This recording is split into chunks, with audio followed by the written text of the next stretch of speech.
18 दिन चले महाभारत के युद्ध में रक्तपात के सिवाय कुछ हासिल नहीं हुआ। इस युद्ध में कौरवों के समस्त कुल का नाश हुआ, साथ ही पांचों पांडवों को छोड़कर पांडव कुल के अधिकांश लोग मारे गए। लेकिन इस युद्ध के कारण युद्ध के पश्चात एक और वंश का खात्मा हो गया, वो था श्री कृष्ण जी का यदुवंश। महाभारत कौरवों और पांडवों के बीच हुए युद्ध का वो रूप है जिसने कुरुक्षेत्र की मिट्टी तक लाल कर दी थी। कहा जाता है इस भयंकर युद्ध में इतने लोगों ने अपनी जान गंवाई थी कि आज भी उनके लहू से कुरुक्षेत्र की मिट्टी का रंग लाल ही है। महर्षि वेदव्यास ने महाभारत की कहानी को 18 खंडों में संकलित किया था। कुरुक्षेत्र का युद्ध इस ग्रंथ का सबसे बड़ा भाग है, लेकिन युद्ध के पश्चात भी बहुत कुछ ऐसा रह गया जिसके विषय में जानना बहुत जरूरी है, जिनमें भगवान श्री कृष्ण की मृत्यु और द्वारका के नदी में समा जाने की घटना अत्यंत महत्वपूर्ण है। मौसल पर्व 18 पर्वों में से एक है जो 8 अध्यायों का संकलन है। इस पर्व में भगवान कृष्ण के मानव रूप को छोड़ना और उनकी मृत्यु के पश्चात उनकी नगरी द्वारका के साथ घटी घटना का वर्णन है।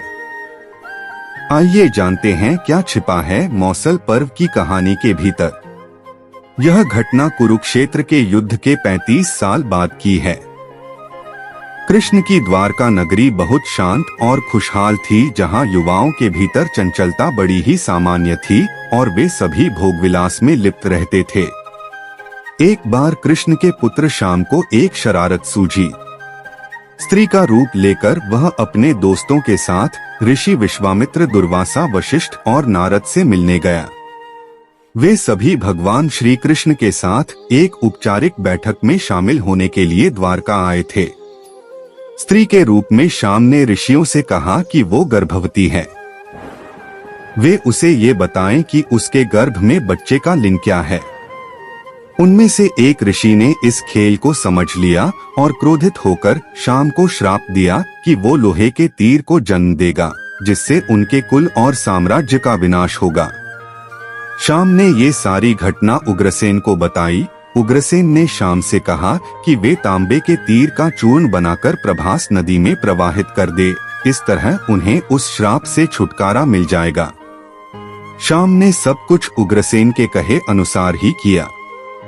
साथ ही उग्रसेन ने ये भी आदेश दिया कि यदुवंशी राज्य में किसी भी प्रकार की नशीली सामग्रियों का ना तो उत्पादन किया जाएगा और ना ही वितरण। इस घटना के बाद द्वारका के लोगों ने विभिन्न अशुभ संकेतों का अनुभव किया। सुदर्शन चक्र, कृष्ण के शंख, उनके रथ और बलराम के हल का अदृश्य हो जाना, अपराधों और पापों में बढ़ोतरी होना, लाज शर्म जैसी चीजों का समाप्त हो जाना।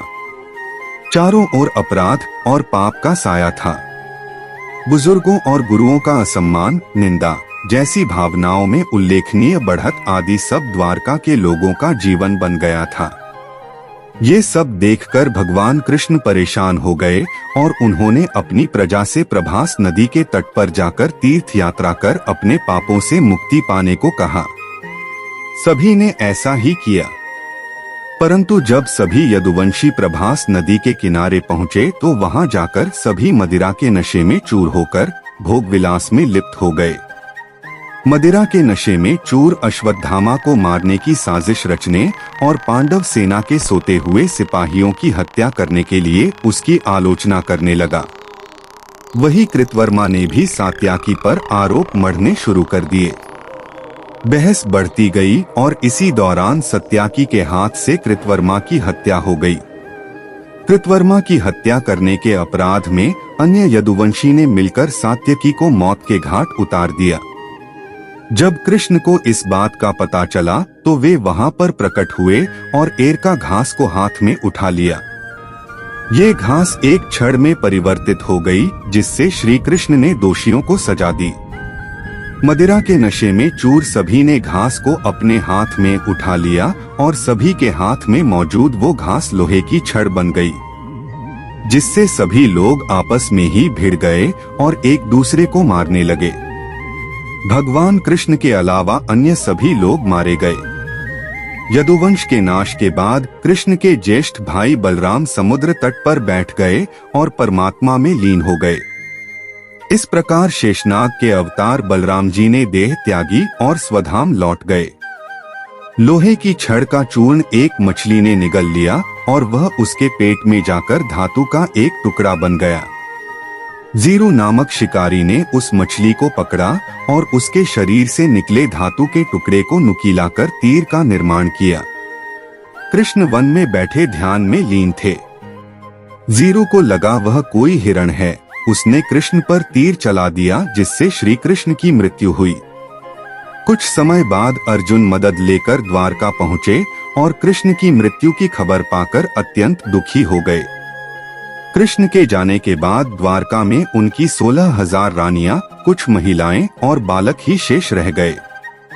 वे सभी इंद्रप्रस्थ के लिए रवाना होने लगे। इसके बाद उस क्षेत्र में सभी देवता और स्वर्ग की अप्सराएं, यक्ष, किन्नर, गंधर्व आदि आए और उन्होंने श्री कृष्ण की आराधना की। आराधना के बाद श्री कृष्ण ने अपने नेत्र बंद कर लिए और वे स्वधाम लौट गए। महाभारत युद्ध की समाप्ति के बाद जब युधिष्ठिर का राजतिलक हो रहा था, तब कौरवों की माता गांधारी ने महाभारत युद्ध के लिए श्री कृष्ण को दोषी ठहराते हुए श्राप दिया कि जिस प्रकार कौरवों के वंश का नाश हुआ है, ठीक उसी प्रकार यदुवंशियों का भी नाश होगा।